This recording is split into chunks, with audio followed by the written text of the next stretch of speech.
Howdy ho, Lions fans. Welcome to the Detroit Lions podcast, episode 522. The Detroit Lions talent evaluation featuring Emory Hunt, the man, football game plan himself. Big one coming. He is fantastic. And I'll talk about that. I'm your dashing host, Chris, for the official Detroit Lions podcast over Reddit. And with me is my good friend and gorgeous co-host, Jeff the Riz Riston. How you doing, bud? I'm better than I was last week when I was expelling all sorts of unfriendly body fluids from myself during the show. I'm much better now. But thank you for those who were concerned, by the way. It was nice. I was not actually dying. I got better about Sunday. I thought I was going to catch something through the camera. It was violent. It was not a pleasant time to be in my house. But, yeah, all's well. We're in off-season mode now. It's kind of fun, shifting into draft mode. We got all kinds of draft evaluations. I spent a good portion, probably, I'll brag about this to Emory, 6 to 8 hours every day over the last couple of weeks watching college film, which is why I haven't been writing as much, why I haven't been interacting as much, to get my P's and Q's together for the draft. I have now evaluated 194 players where I have final grades pending combine stuff. So yeah, it's been a busy time. I love it. It's my favorite time of year. Good news. I've been getting my F and U's together, so we're ready to roll. All right, we got a lot to talk about today. We got our warm-ups to get things going. You may have noticed the countdown's a lot shorter than it used to be, so the warm-ups are more important as everyone gathers. Bottom of the hour here. In just a few short minutes, we're going to have Emory football game plan Hunt join us, and I got receipts, man. I got receipts. We'll talk about that. Assistant GM Lance Newmark, he joined the Commanders Hoops team. We'll talk about that. Brian the Duker goes to the Dolphins. Mathieu Betts signs a deal with the Lions. We got a whole lot to talk about. Getting ready. Free agency is not too far away. Combine's even closer. And then we get to the draft. We got a lot to talk about as the Lions get ready to make that drive to the Super Bowl next year. Got that whole lot more. Riz, you ready to go, my man? Let's do it. Ow. Let's kick this off and break it down. Let's do this. All right. Yeah. Welcome, everybody in the chat. Thank you for joining us live. Appreciate it. It's a good time. The YouTube, it just shows me it automated. They're going to throw ads at you. I will fix that in 1 second, folks. Let me just get this thing started, get kicked off and moving. Get Riz talking. Get him talking. First thing I want to do, I hate how they do that. They are so adamant. They've turned off ad blockers and stopped them and on Chrome. They are doing everything they can to throw this stuff at people. It's like, anyway, that's really lame. It is. I can't say much because I just came from watching basketball on Huddle, and at the opening tip-off of a game that I was interested in watching, they cut to 4 minutes of ads. I tuned back in, and the score was 8-2. I'm like, what the bleep? Why stop this? And we have a paid subscription to that through our school. So. Yeah. Well, yeah, like it's all changing now, right? You pay for the Prime. Oh, don't worry, you get ads unless you pay more. Everybody wants to. It's a disaster. We're working on our ad free feed for the audio people. It's Patreon does not play well with our hosting provider, and it's like I have to turn into some top level kind of programmer to make this work. I will figure it out. I will figure it out for you folks, but Patreon people, hold on tight. I got you as soon as I can get you. All right, let's talk about this. First, we want to talk about key dates. We got the warm-ups here, key dates, and we'll talk KC shortly. Key dates of the NFL offseason. We'll cover these as the season goes on, but this is the first time, so we'll hit them a little bit deeper than we will as we go forward into the season. But these are important things to know for you folks. And the first one is on February 20th, 5 days from as we record this. Teams can designate the franchise and transition tags. Riz, are we going to franchise tag Jared Goff? Is that what we're going to? I don't know. We have a whole lot of conversation in this space for the Lions this year, do we? He's not an expired contract. I don't know. It's weird to me how many people who proclaim to be these Lions fanatics think that he's a free agent and we have to sign him. No, he's under contract through 2024. Yeah. They have his franchise tag control the next year after that, which is probably cheaper than also paying him an extension, which is something. So I was in the Huge Show today, and that was brought up, and that's not a terribly unfeasible course of action should the Lions choose to do it. I personally wouldn't do that, but if it comes to that, they have control of him for at least 2 more years if they want it. Yeah. At a rate that would be cheaper than paying for that if he's so inclined to acquiesce to that. The idea, though, of doing that to your quarterback who's done what he's done here is, it's not in character for the team, and it's not a great way to instill the kind of performance you're looking for out of your quarterback. It's not, but it's like in his case, it would be like $58 million straight cash guaranteed in one check. That's true. It's not a bad way to go. No. Kirk Cousins has changed the thinking. Again, I say about this all the time. It's really true. He has revolutionized how quarterbacks specifically look at their contracts. They want more, and they want all guaranteed. Yeah. Now, Deshaun Watson got what he did. That's just stupid on the Browns' part. That's their problem. But it's not seen as bad to like, okay, well, I'm going to be in the last year of my contract. Goff's getting, 31 this year? Mm-hmm. And then he knows he's going to get 58. I'm just throwing that number out there. The franchise tags aren't even set for this year, let alone next year. But it will be the mean value of the top 5 quarterback contracts. That's probably going to be $58 to $60 million in one fell swoop. That's not bad. That's more than he would get signing a new contract.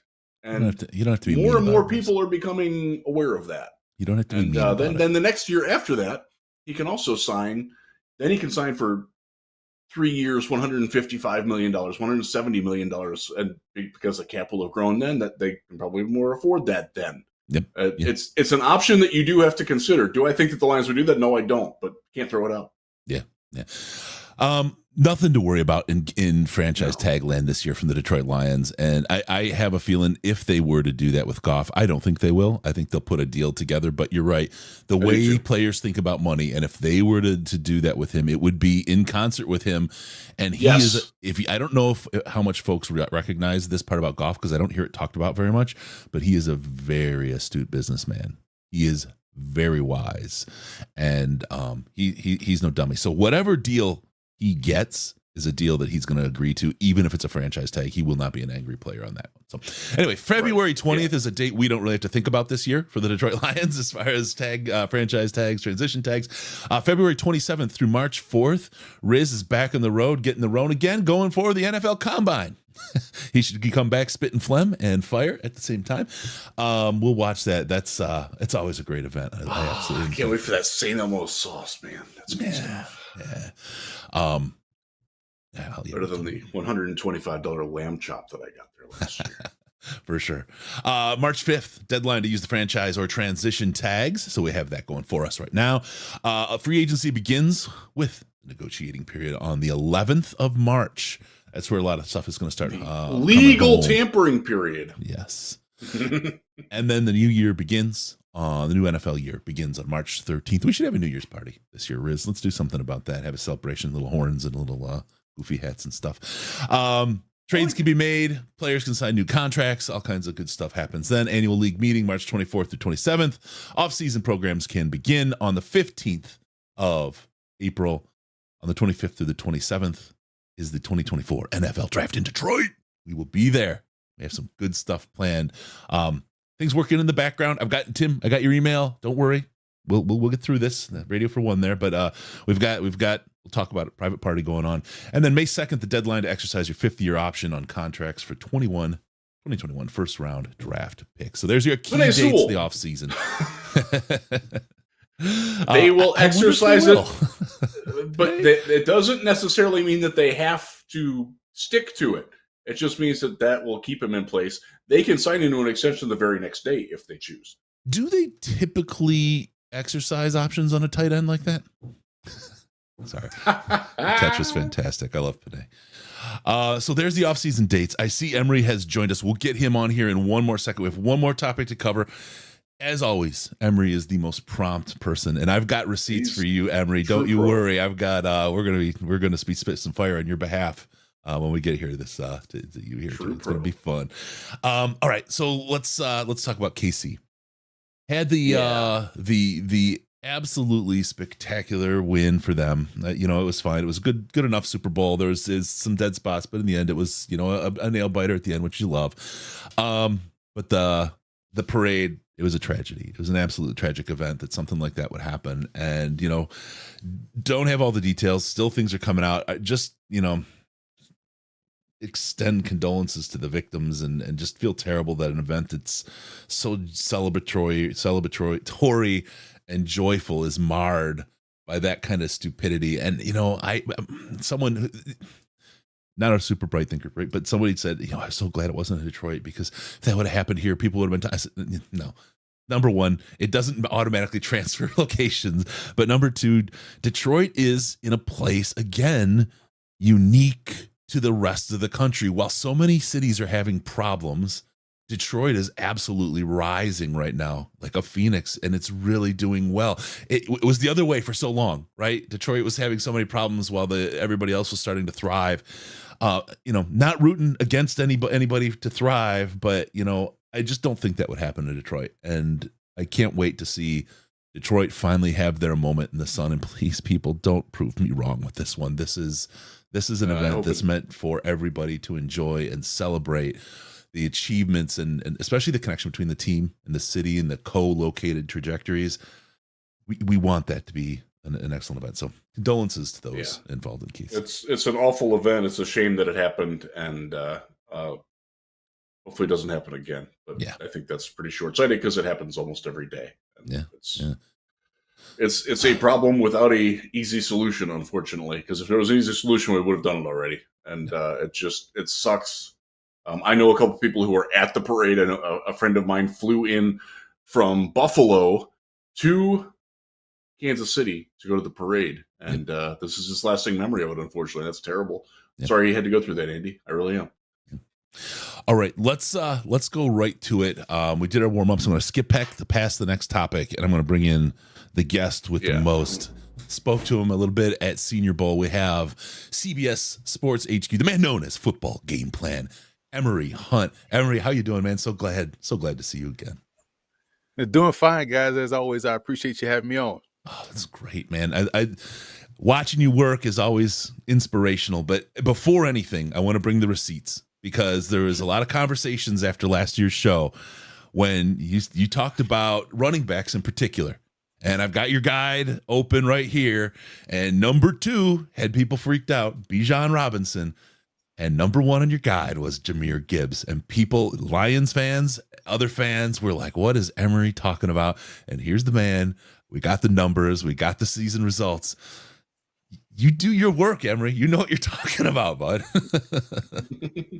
That's it. Listen, if you do it right, you only got to speak once. And so I don't know why people were just why that was considered a hot take. It's not like I had Bijan Robinson 38th or something like that.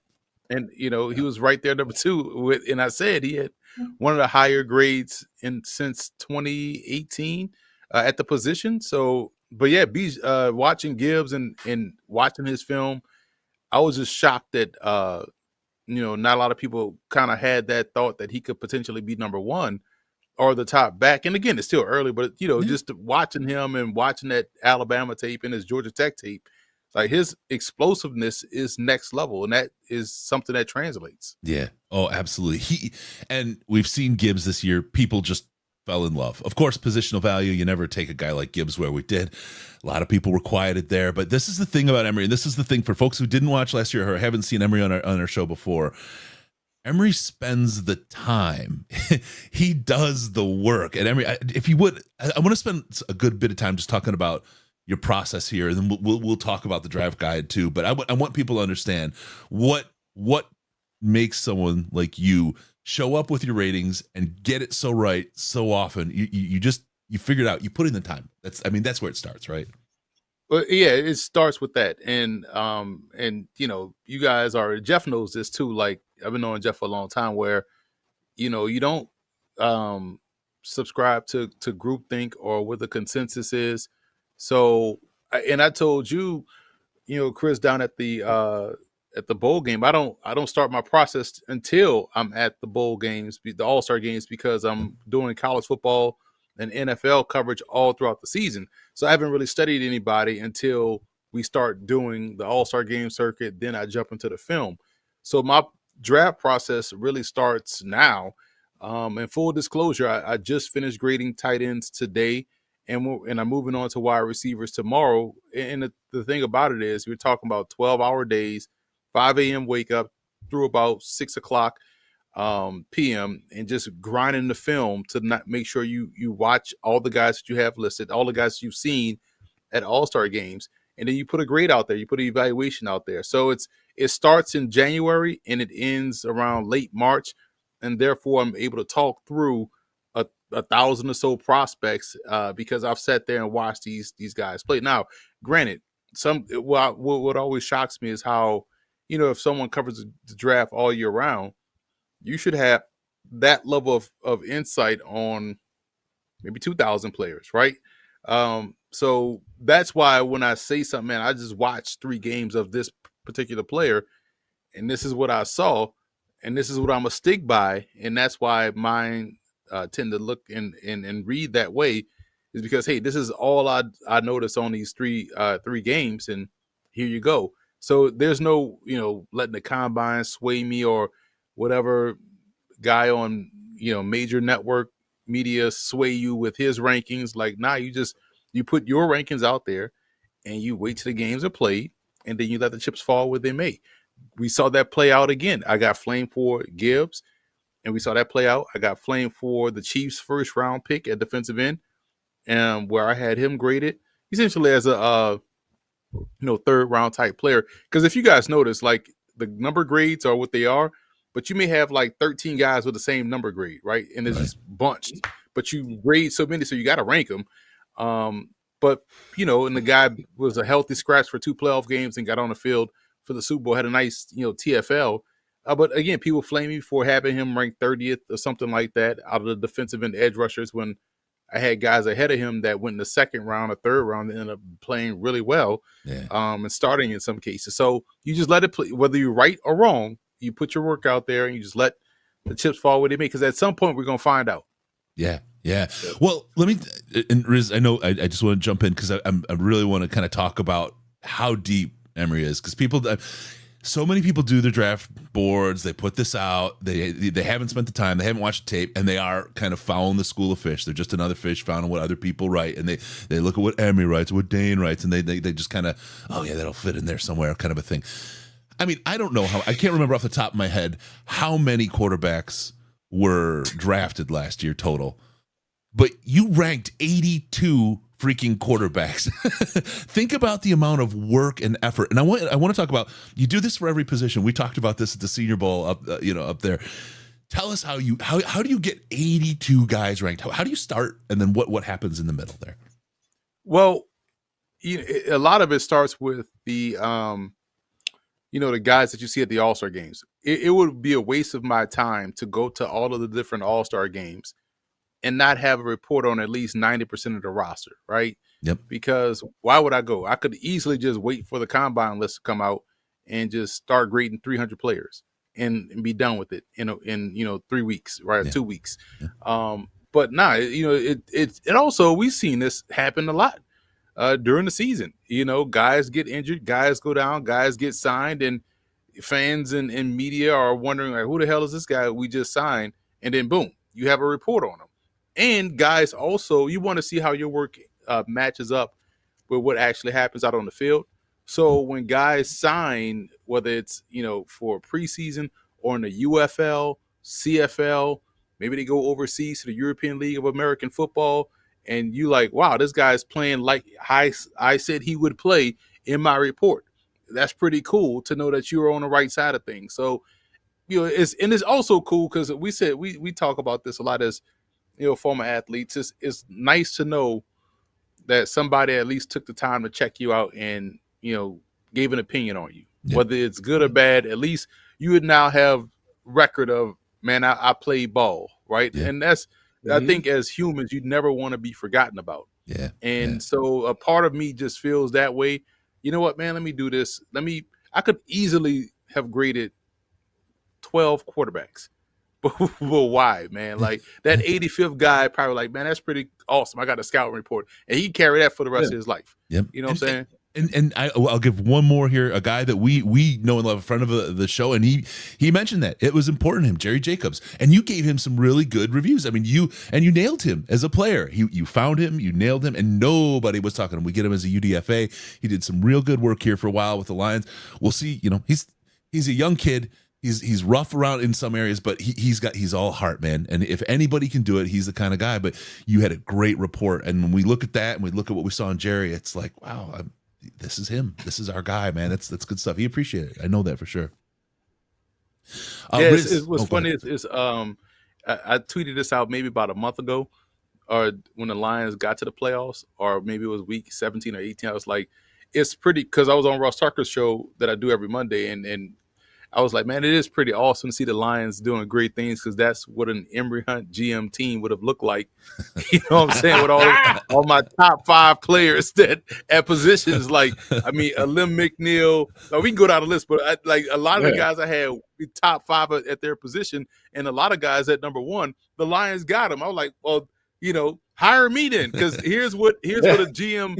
Emory Hunt, the GM team would look like.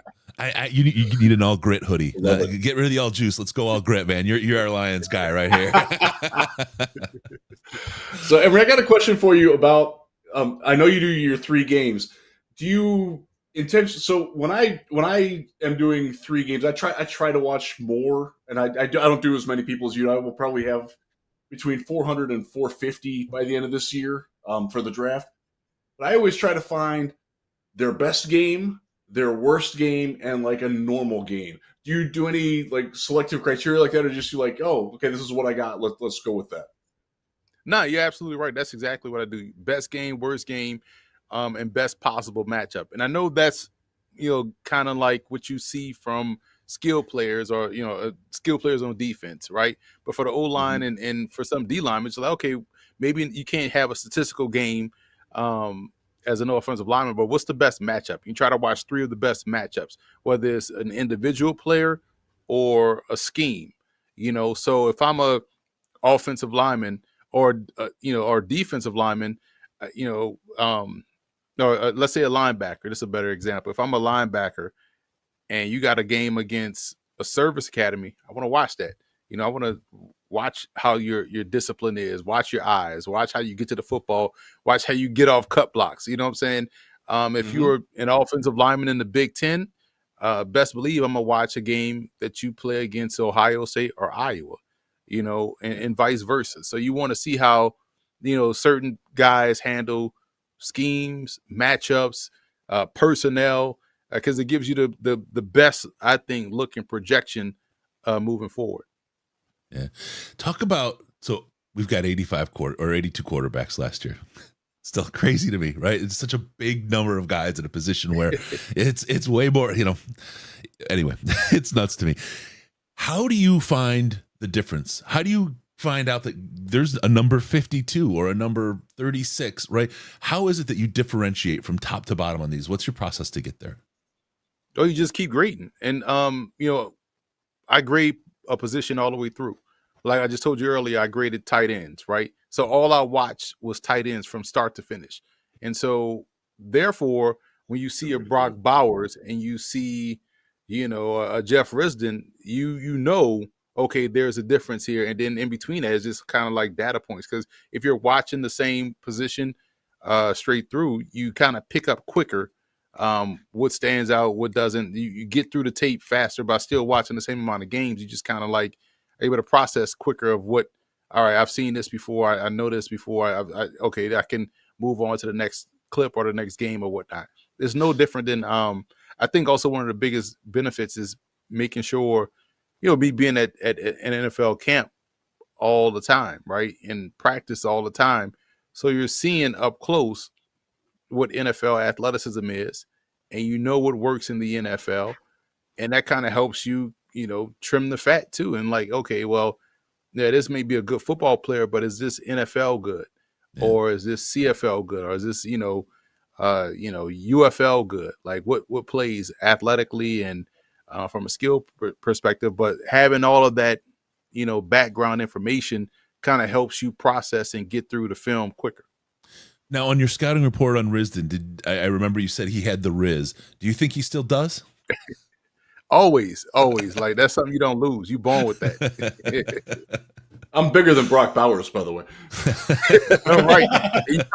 You look like you're in better shape compared to the photo that came out the combine. That was not a good look for him. But I hope that's not Brock Bowers, man. We'll see in a couple of weeks, but yeah, 6'3" and 230 is not a place to be if you want to be an NFL tight end. Apparently, that's what he's at. I don't know. One of the things that I have always appreciated, I've told you this to your face, so it's not anything new, is that you don't care what teams think. And like you're not you don't really do you even do mock drafts? Like I don't think you do you? Like unless you're used like to do them commissioned to. on a YouTube channel. I used to do a mid-season mock, and then I do I still do this now for CBS Sports. I do 2 separate mocks. I do a what would I do mock, which is the mocks that I've always done. Right. That's mine too. What I would do is based off GM, and I do a small school mock where the purpose is to introduce the viewer to small school prospects that are FCS and below. Because mock drafts, you guys see it, they so redundant. You know what I'm saying? So do something that you would do as GM in a small school mock, and I'm good on mock drafts. Just those 2 I usually do. That's good. So the point is that when you're putting these grades out, you're not, in your evaluations, you're not swayed by seeing everybody mocking Drake May number 2 or everybody mocking Darius Robinson of the Lions now, because that seems to be the hot flavor this week. Like that doesn't impact you at all. And I just wanted to say that I really appreciate it as somebody who does have to do mock drafts. Unfortunately, I get paid to do them. And they suck doing them, and I try to outsource them as much as I can. But I just want to say, man, it's great that you can be that like team agnostic with your evaluations, and that's something that not many of us get to do. So I wanted to just say I really appreciate that from you. No, I appreciate that, man. And listen, it's when I do a mock draft, it's based off what I see fit as the team need or what I would do as GM, and a lot of that. Is when you do a lot of these scout reports, the back end of the roster is transient as it is. I think a lot of mock drafts tend to focus on the first round, and hey, maybe the answer is already on the roster, right? So if you know the roster, you could say, okay, well, I could bypass this position. Let's say if somebody said the Lions need a corner, I'm like, all right, well, yes, but maybe they re-signed Jerry Jacobs, maybe he is able to stay healthy. And that's an answer, for one of those spots. And so you can go in a different, maybe a more immediate need somewhere else, right? Just using that as an example. Sure. But that's how I go about the mock draft. It's like, because I like to treat the first guy on the roster, number 1, as I would number 68 or 75 or wherever we're at now before camp, right? Yeah. Because there's a lot of teams have these guys on the roster. There's a plan for these guys that are on the roster. So maybe they were working with someone on a practice squad all season, and now there's a plan for him to at least be a key reserve, or maybe in some cases a step-in starter because, hey, we're going to let this other guy walk in free agency, and we're not going to draft the guy here in the first round because we already had that answer in place. It's that whole, hey, we could draft this cornerback in the 6th round. He could be anything. He could even be Jerry Jacobs, right? Which what you have already, right? The whole Family Guy meme. Right. It's exactly what, it's always the shiny thing always draws people's eyes, and it's really that talent evaluation piece, understanding what you have and having a plan for it is so important. Let me go into your draft guide because this thing is just packed. I'm just taking Gibbs from last year. It's everybody's, it's close and everybody loves our Jahmyr. Elite level vision. You talk about his strengths here: explosive short area quickness, and I'm just hitting the first sentence on a whole paragraph of information. Versatility is another strong trait. Top-notch kickoff returner. Areas for improvement, right? There's sometimes he's a bit too patient, and then goes on and talks about that. A whole thing of career accolades, all the thing he's done throughout the career. Position vitals, and this is you. These are your grades for each of these areas, right? I mean, these are you and what you watch and your things. We have vision, elusiveness, athleticism, balance, agility, quickness, speed. This ain't Madden ratings. This is way power, fluidity, explosiveness, pass pro, receiving, awareness, and a full scouting grade. And then you give him a positional rank against all the other running backs, and then you talk about the games you watched. You put a player comparison there, Alvin Kamara, and your scouting board your big board rank, and then you do this for all of these players. This is 1,065 pages last year, Emory. I mean, how long does it take you to do this? Listen, well, I would say starting January, maybe I started right after the season, where you get an idea of some guys that are either declaring or some guys that are announcing that they're going to play an All-Star game. So I try to get a jump start on the quarterback position then. But by January 15th, I'm in the middle of my second All-Star game. So you kind of have, or you got the drop dead date of these guys have to declare. It'll get easier once we get back to regular, if you're a senior, right? And not this COVID year or this bonus year. But, so you got to get a start in December, a light start. But then I'm traveling all month of January. So I would say February is when I truly dive into it. And it takes me about a good 2 months to really go through 1,000-something players. And it depends on, the amount of guys, right? This class, I feel like, is not going to be well over 1,000. We may just be at 1,000 because a lot of guys I feel like went back to school. Right. So it all depends. But it does take me about 2 months. Team went back. Right.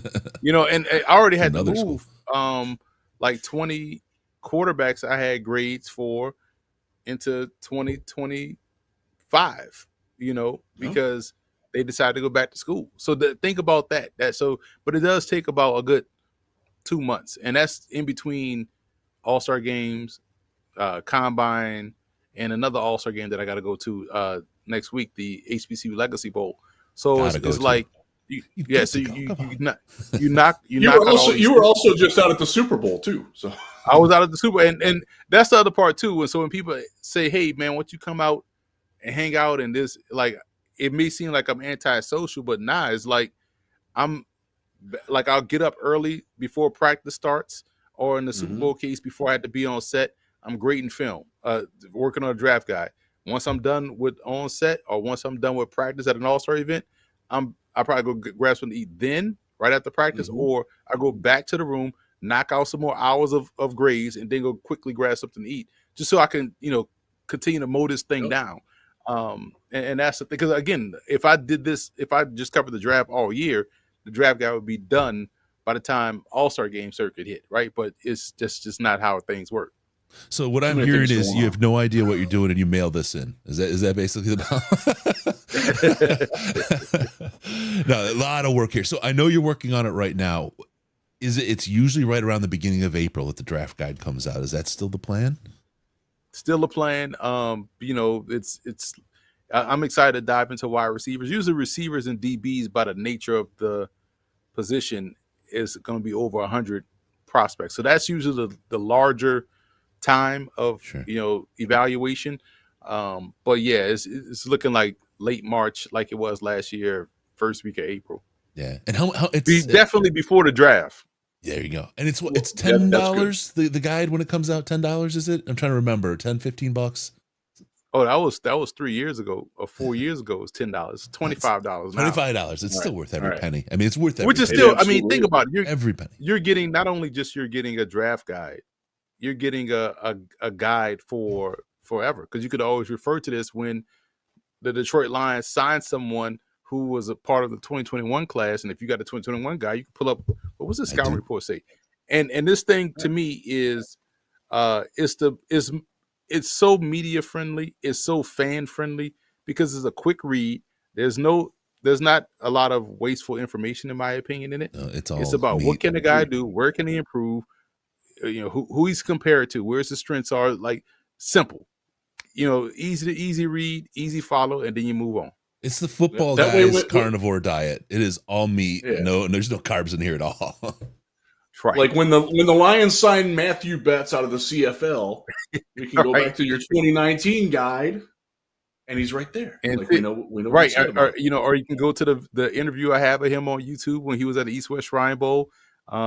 You can follow my tweets from the CFL season when this guy was getting a sack a game. I think he finished with like the league lead in sacks. He had 18 in 18 games. Yep. And he had like 3 more that got taken away from like penalties. But he was a monster for the BC Lions. And so that's the stuff that's in the guide, right? That type of information and that type of recall. And unfortunately, he was a 2019 class, so that was before I put the guy in digital form. Right. So you had to go to my YouTube channel to see where I had him ranked. But I have a big paper folder of different of the years prior to that. Big binders like this big of where I had these handwritten scout reports. I wish I would have smartened up earlier. But the thing is, like, here's again, you make the point so well. Anybody else looking at him right now is saying, oh, well, here's his stats. No one knows he had 3 called back on penalty, right? On somebody else's penalty that wasn't his. Nobody has that kind of information on this guy. So fans are really, what do we know about this guy? What do we know? Can you just give us a little bit on him for Lions fans now? We've got him. We signed him to this contract. He's on the roster. What are Lions fans getting in bets? They're getting a guy he's kind of like Kaminsky. He's kind of like Hutchinson, where, he's someone that he doesn't stop. Like, he comes around the corner. He's going to keep trying to get to the quarterback until the whistle blows. So he's a true relentless pass rusher. And in the CFL, it is all pass rush, right? And, you got quarterbacks that get rid of football quickly. You got to really get back there right away. A lot of athletic quarterbacks as well. And for him to have 18 sacks is just insane. Because it was a big sense of the timing too, where, man, they need to stop. They need a big play here, and then boom, here's the sack, right? And it was just that rising to the moment for Matthew Betts that was just always impressive. And it shows you that guys, when they enter, may not be where they need to be. And it took him a while, because I know he had a couple, training camp stops when he was a rookie coming out of, Laval and coming out of this, the U Sports League. So now you're looking at, man, this guy's a pro. He's a legit pro. He has pass rush moves. He had a little bit more strength to his game. So the Lions are getting a better version of Matthew Betts, who was still a terror in the CFL, and still was a terror in college at the the U Sports level up there. And so they're getting a better version of what we saw at the East West Shrine Bowl that year. Was a guy that was just a little bit raw, but he had some raw ability. He had some twitch. He just and again, remember, up there they're playing a yard and a half off the ball. Yep. So for those Canadian guys to come and play in the States and and be closer to the ball and see the consistency of athleticism, strength that they don't see up north. Yes, it's not going to look good for a point of attack player coming from the CFL or coming from a Canadian college, and in a 3 to 4 day practice, he's not going to be dominant because he hadn't seen this level of, elite athleticism and strength and, being close to the ball. But now what the Lions are getting, and I hope he gets a fair opportunity because he could be that swing rusher that they're looking for opposite of Hutchinson. I mean, they did a good job last year just rotating guys out there and getting guys active. And, so you saw Kaminsky do a great job. Another one that was coming from a small school in Charleston that, didn't get the time he needed in Atlanta. But now he got it with Detroit. He's been a fantastic rotational player for them. I think, if Betts gets the same opportunity, he'll do the same things. Yeah. And I feel like this is one of those kind of the glowing red eyes meme for Brad Holmes. He finds these guys and he pulls them in. And if he's going to get a chance anywhere, it's in Detroit. That's the one thing the Lions do is if you play in practice, you play in the games. And I think that's part of what's built the culture here for these guys. A lot of folks asking. Go ahead. Sorry. No, I'm about to say, I need to see if, there's a ghost account on my Twitter, like BH_Lions fans, that follows me because I love what the Lions do every time, since Brad Holmes has been there. Like, yeah, he's been spectacular, and that was one of the things in the Rams Lions matchup in the playoffs. One of the stories that I was really I don't say uptight, but I was really bummed that it didn't play out in the media. It was all about the Matthew Stafford story. To me, there was so much a Brad Holmes story of where he came from and the fact that the apprentice is now the master, right? And that was such a great opportunity and got passed over. And he's a guy that deserved kind of, I think, a bunch of good words in the press for what he's built here in just 3 short years from where it was. What I love about Brad Holmes is the same mindset that Jeff talked about that I have. Like, listen, you got to pick for your team.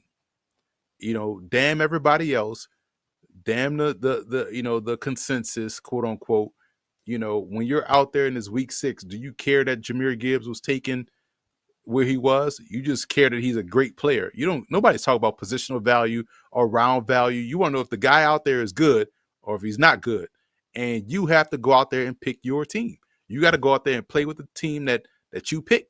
And Brad Holmes, is doing exactly that. And that's why I just love his approach. Like, man, we represent the Detroit Lions. This is the Detroit Lions. So we're putting out there, we're building for our team. We're getting the best guys for this team.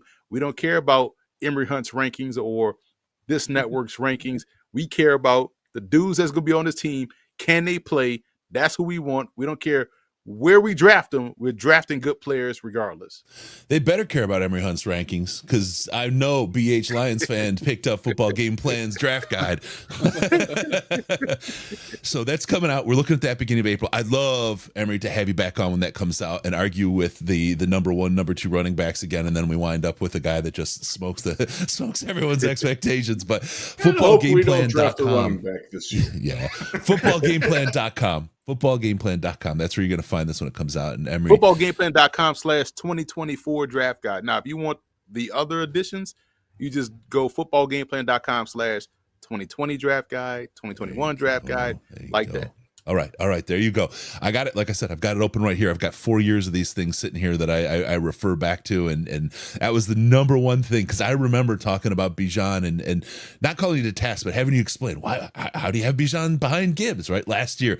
And I know not just from what was on our show, but people were like scorching, like, what's Emory talking about? And here we sit today and it's like, folks, there's no, just look at the proof, because it's right there. It's right there in the pudding. So, Emory, we've had you for a half hour. I really appreciate you coming on. We'll see you in August. God, we'll see you in April. It's another A month.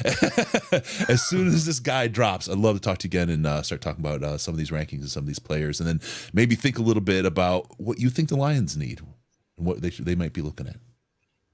Appreciate it, guys. Always looking forward to it, man. Yeah, love you, Emory. Thank you so much. Thank you, Emory. Thanks, buddy. All right. We'll talk to you. Emory Hunt, Football Game Plan, CBS Sports HQ. Love that guy. He is someone that I really, really look up to and respect, and has been. He makes me grind more because I want to be more like Emory. Even if our evaluations don't agree at all, I respect the hell out of him, and I always have for a long time. We've been good friends for a long time. It's great to get him on here, and I hope that more people learn about people like him doing the work that he does, because he puts so much time in. Does the work. He talked about not really going out. I can attest to this. Every time we are in the same place, I will invite him out to dinner. I think he's taken me up on it twice in close to 15 years that I've known him. We were supposed to go out to dinner three times at the Senior Bowl, Riz. Just what he does. He gets wrapped up in the work. I respect that, man. I'm telling you, this last Senior Bowl this year, I was messaging him. We were supposed to go out to dinner 3 times.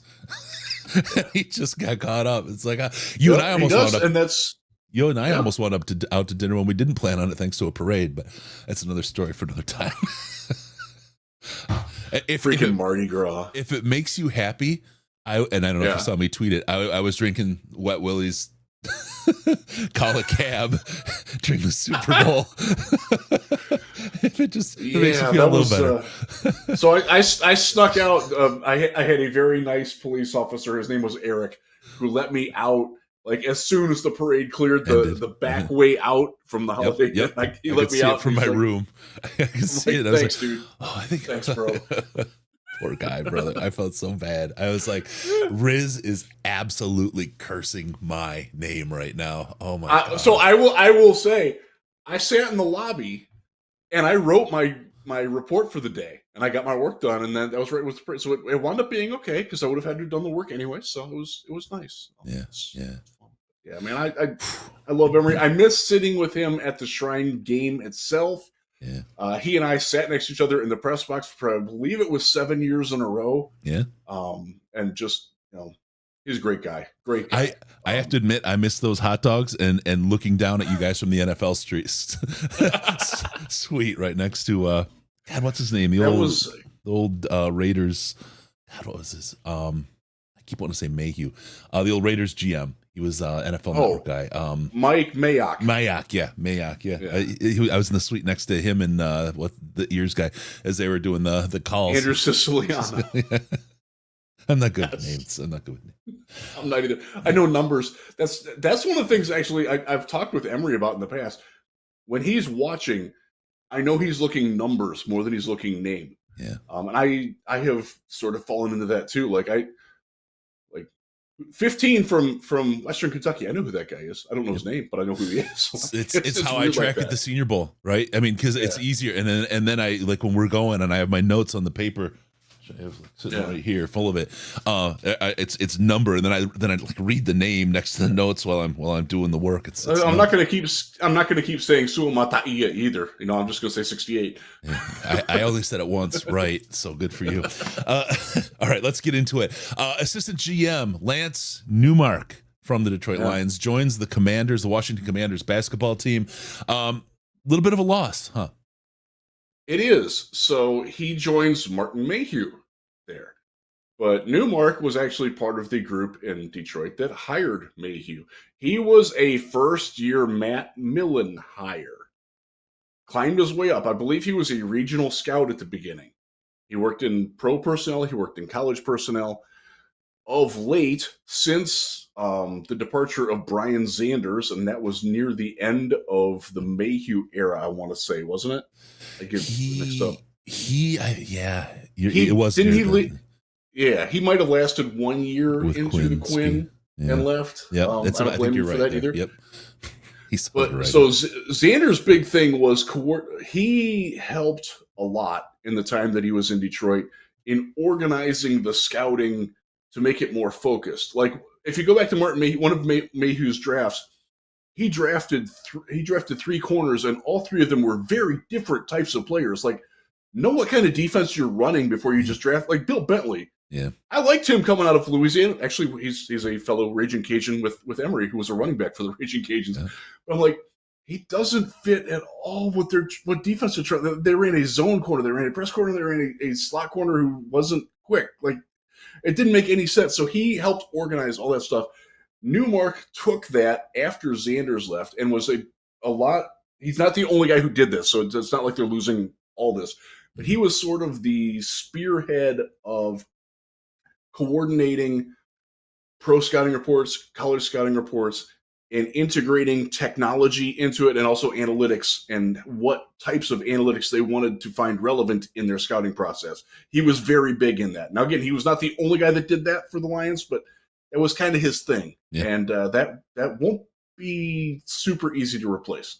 Yeah, absolutely. So the data piece of it is really interesting. If folks remember, Brad Holmes said it was going to take 2 to 3 years to get his system in place with the Lions. Now, early returns on Brad's drafting have been really, really good, but it may be a case where Lance is like, okay, I've helped get us to where we need to be. It's on to the next challenge now. And let's face it, the Commanders basketball team covets everything Detroit Lions, and they're grabbing what they can. But hey, hopefully they'll be able to get a couple of 3-pointers along the way. And keep in mind, he's been here for 26 years.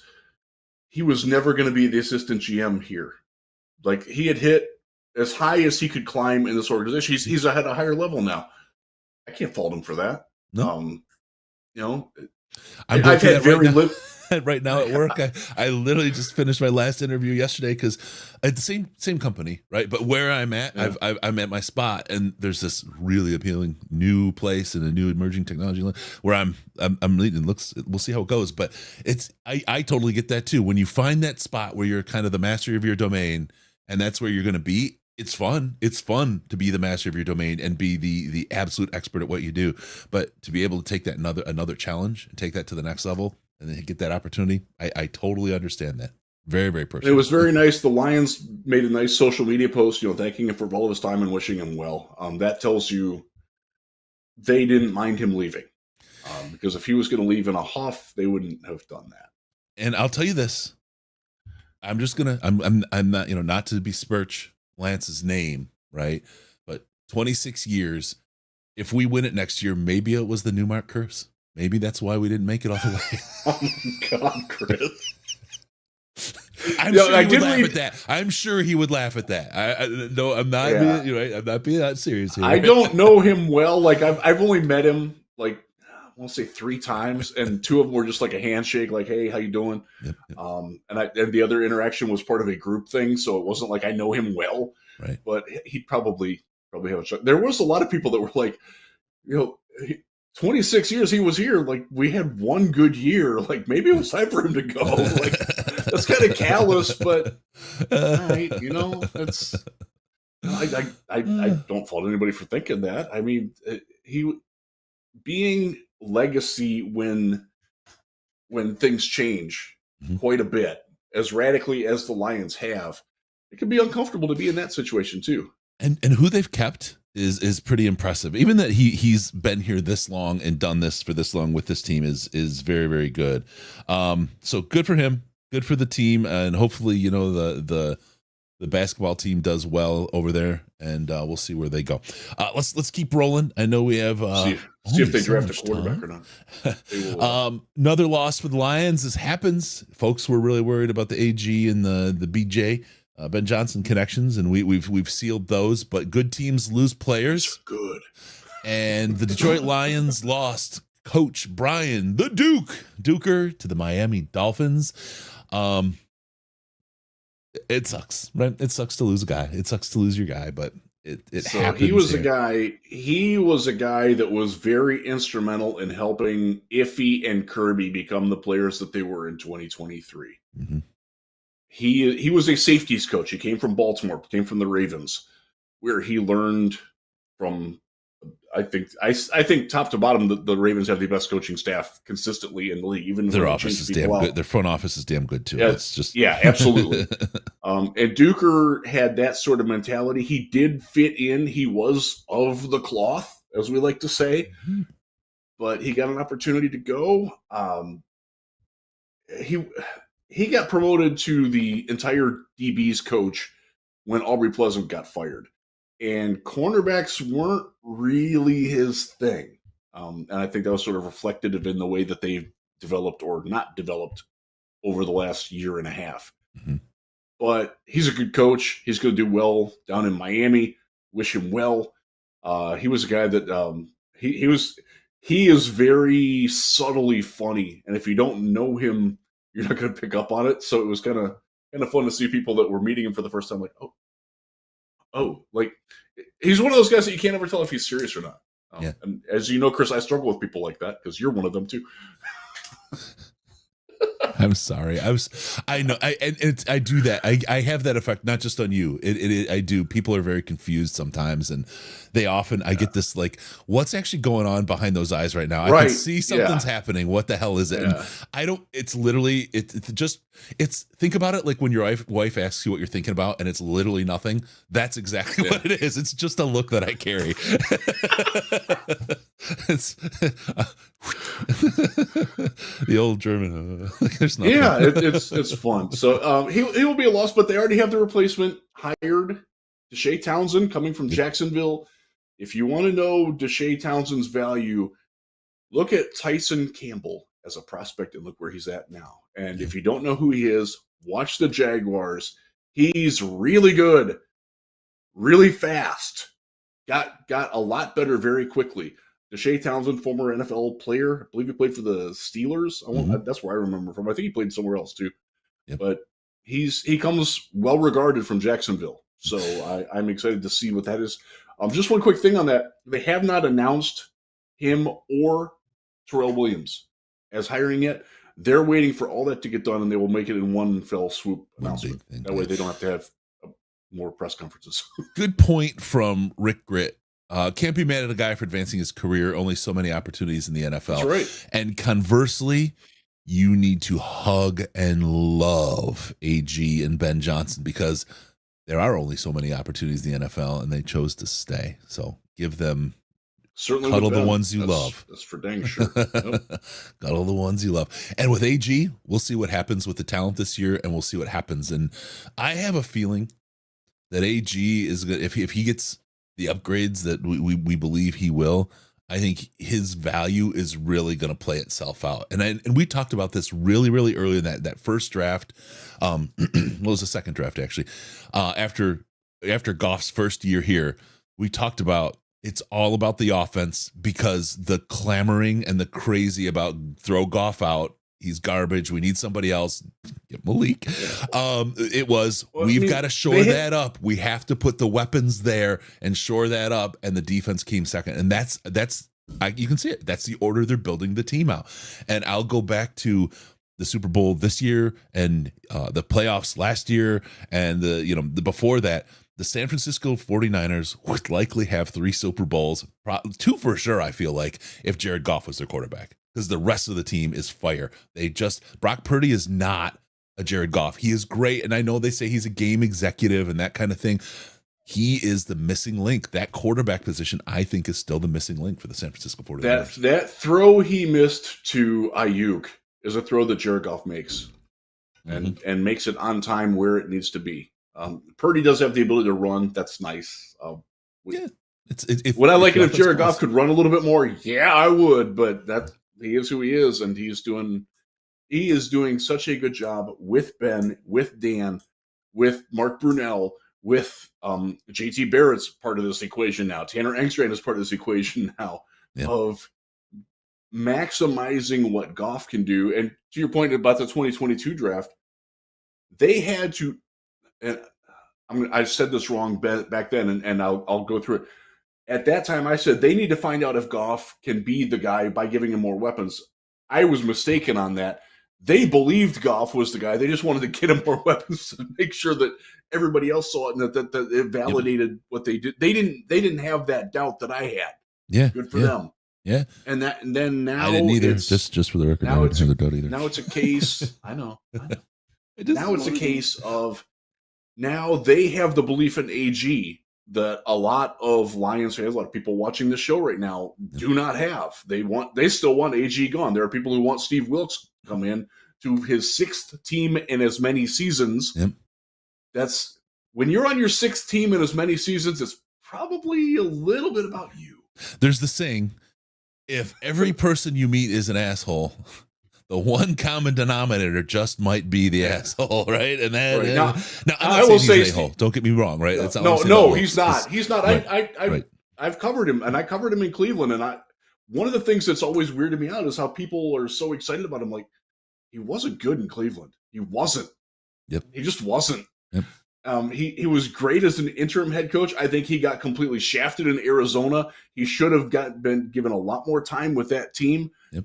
He was doomed there by a GM that we talked about Martin Mayhew not having a plan for, like, let's just draft the best available talent and not worry about how it fits in. That's exactly what Steve Keim did. Yeah, that's exactly what Arizona did, and it didn't work. Yeah. And he was unfortunately the fall guy for that. I will say, give Wilkes credit for his defense in Carolina too when he was there, not just as interim head coach, because that defense that year was they were bombing. Good. They were very good. Yep.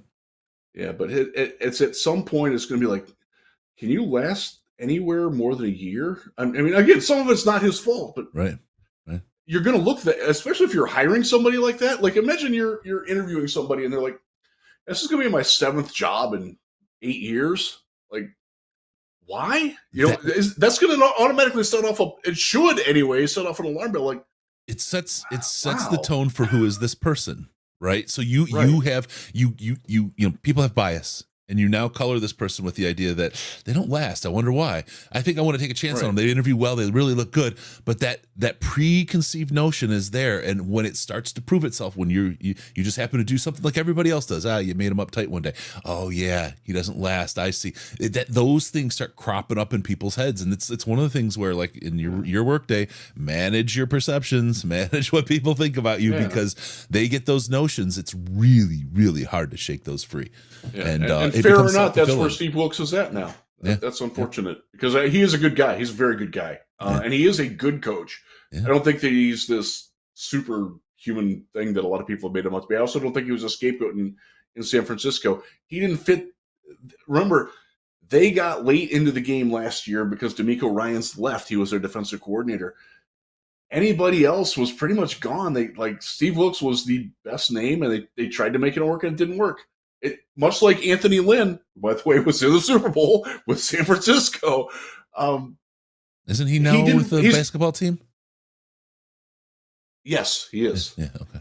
Yes, he's a good coach. He's a good offensive coordinator.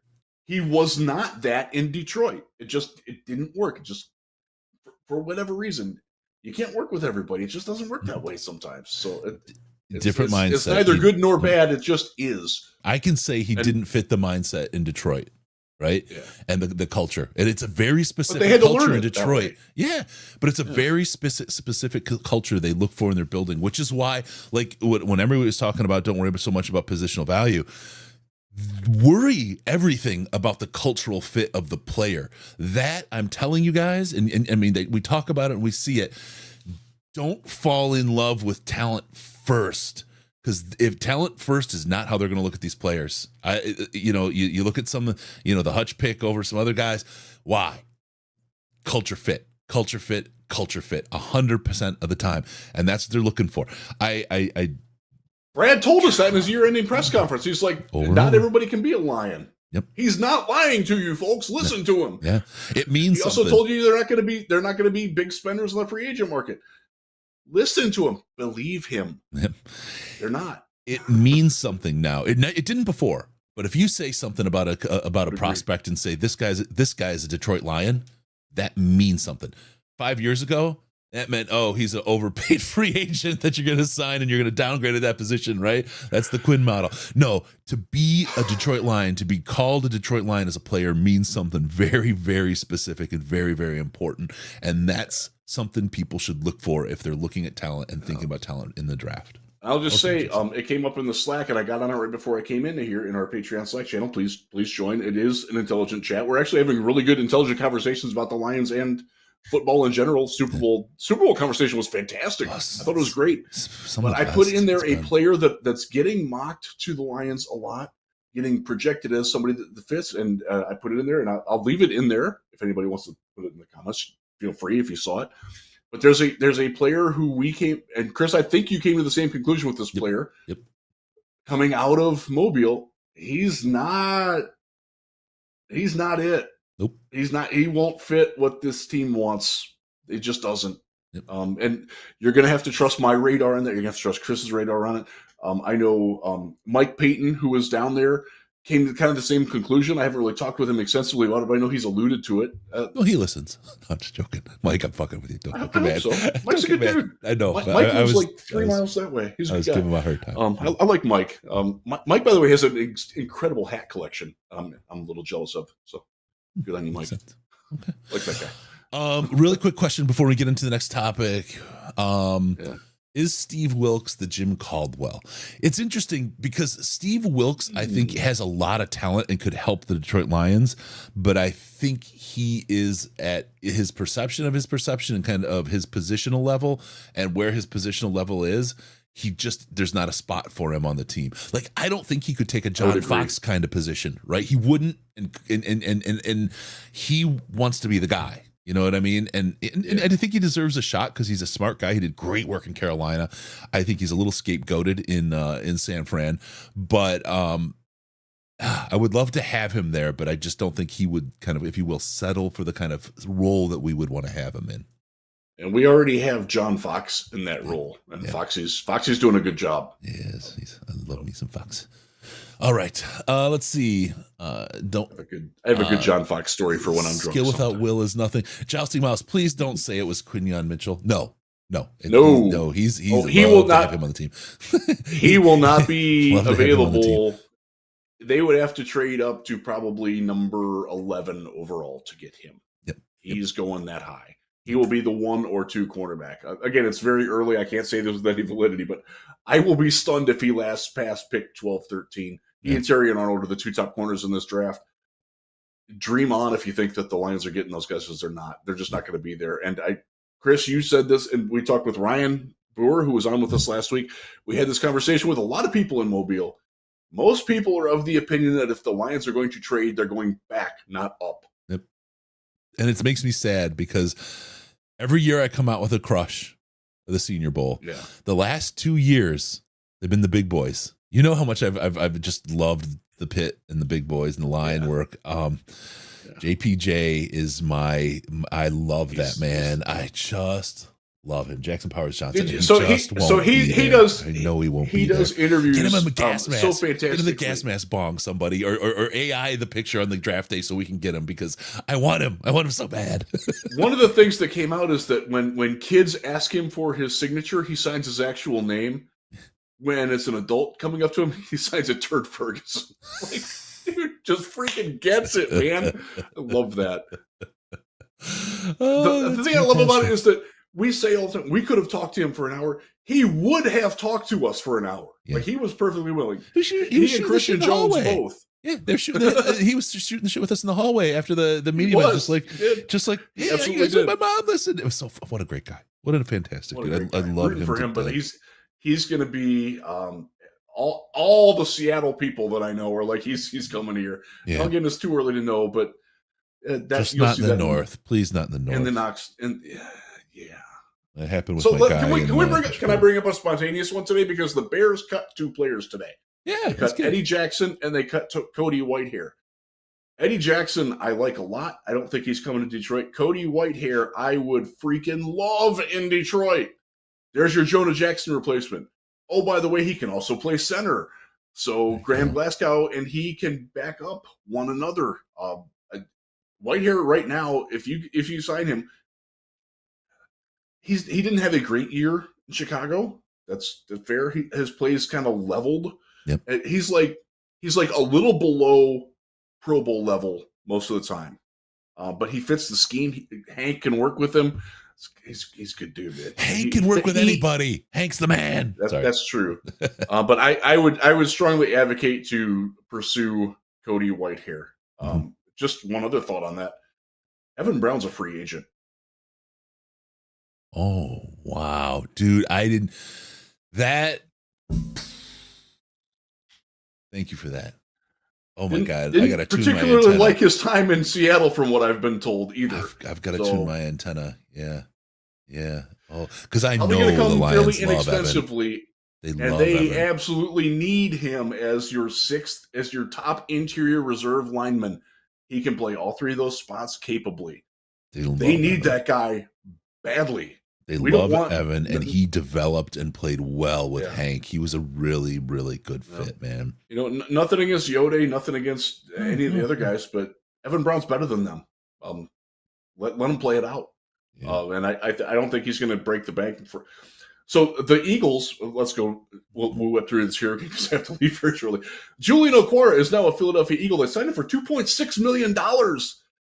I don't get that at all.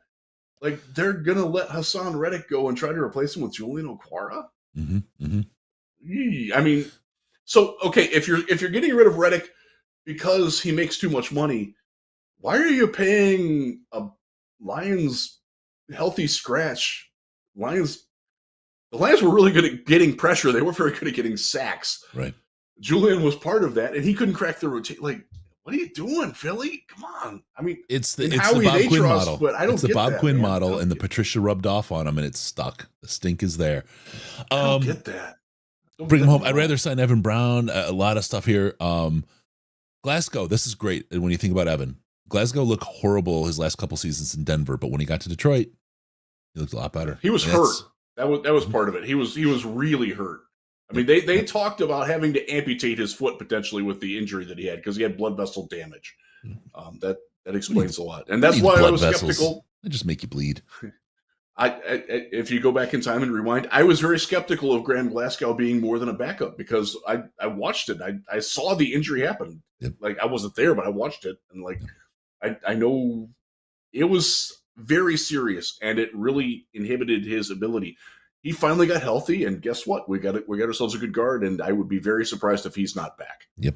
Very surprised. Let me really quick get to the last topic. We talked about a little bit about it with Emory. If you didn't see Emory, go back. After we're done talking, go back and watch him. He's fantastic. Yeah. He's spectacular. But he's the best. Mathieu Betts, because I say it like that. He signs a contract with the Detroit Lions, and there's a lot of talk about it. We talked a little bit about it with Emory. Why don't you just kind of rehash a little bit of that and give us your thoughts, Riz?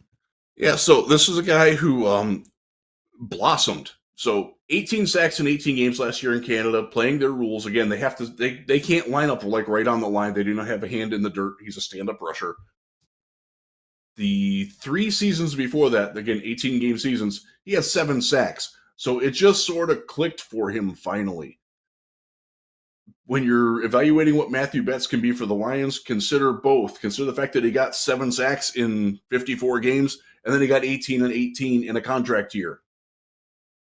Probably a little bit of skepticism needed, but the Lions, they're trying. I don't fault them for doing it. I gave him a better chance of making this team than Julian Okoye would have had he come back, which wasn't going to happen. But he is a hustle hit, never quit guy to my Cedar Point roommate's tattoo that he had on his back as his mantra. That's the kind of guy he is. He needs work. Well, I will say this. I did not watch him with the BC Lions last year. I actually did a couple of years before that.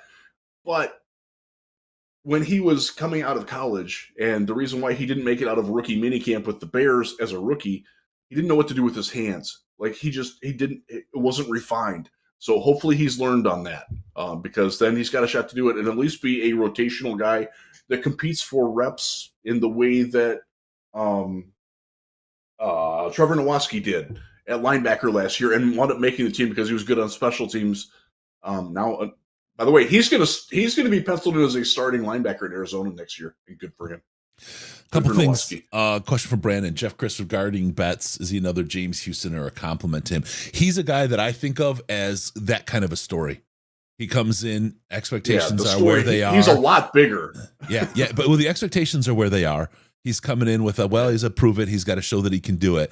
And look, the thing about Betts for me, and this is, I think a lot more people are comfortable here than they were last year and the year before and the year before. In the whole concept of trust Holmes, he knows what he's looking for. Those scouts know what they're doing. They rise and find talent in places that other people don't.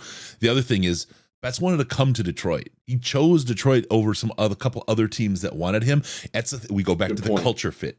Culture.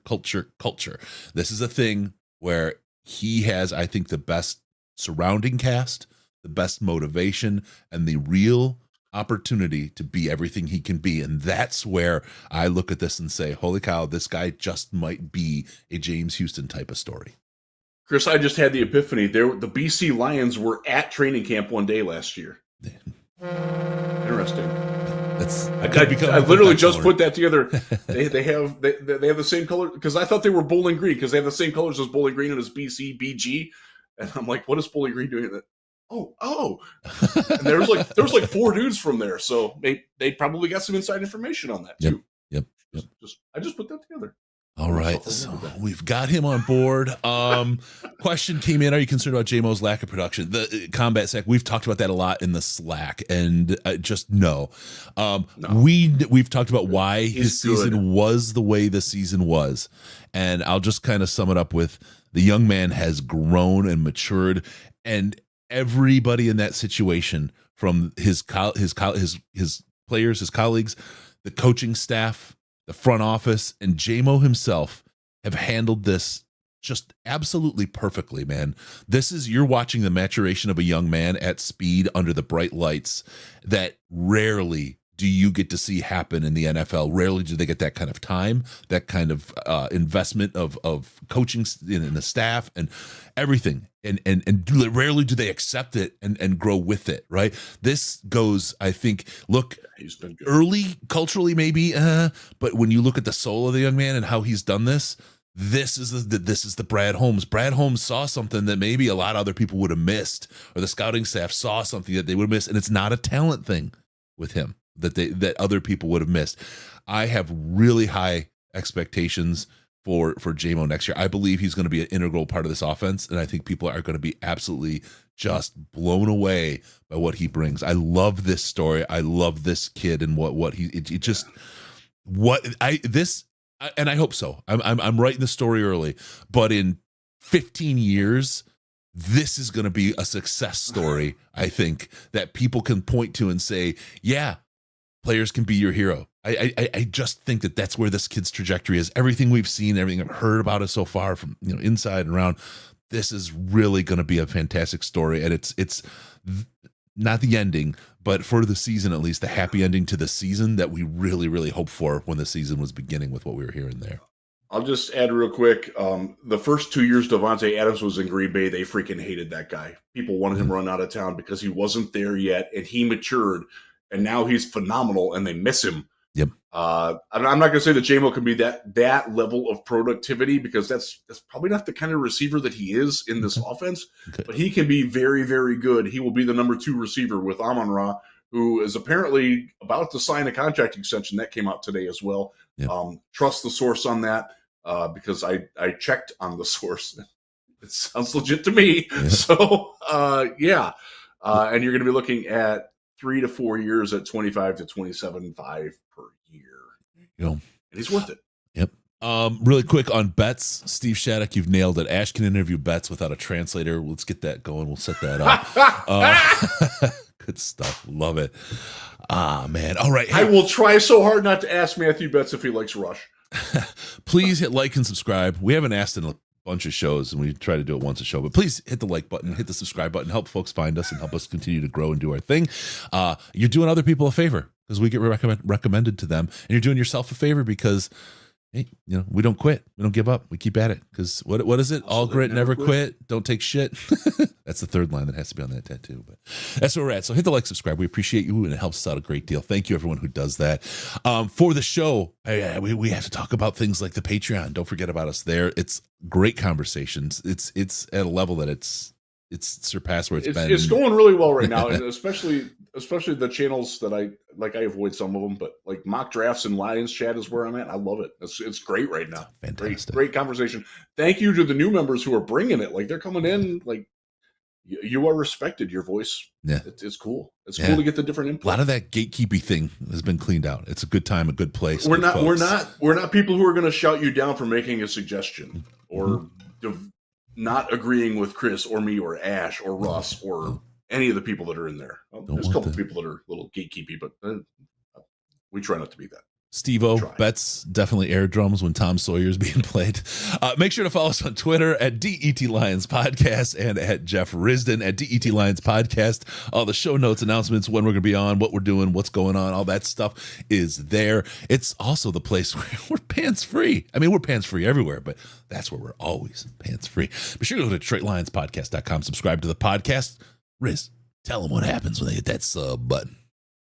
I get to come into your ear holes automatically. Thank you for tuning in. We'll see you next time on the Detroit Lions podcast. Remember, no pants, no hot tubs, no problems, because I will beat your ass. And we're your Detroit Lions and Reddit Connection.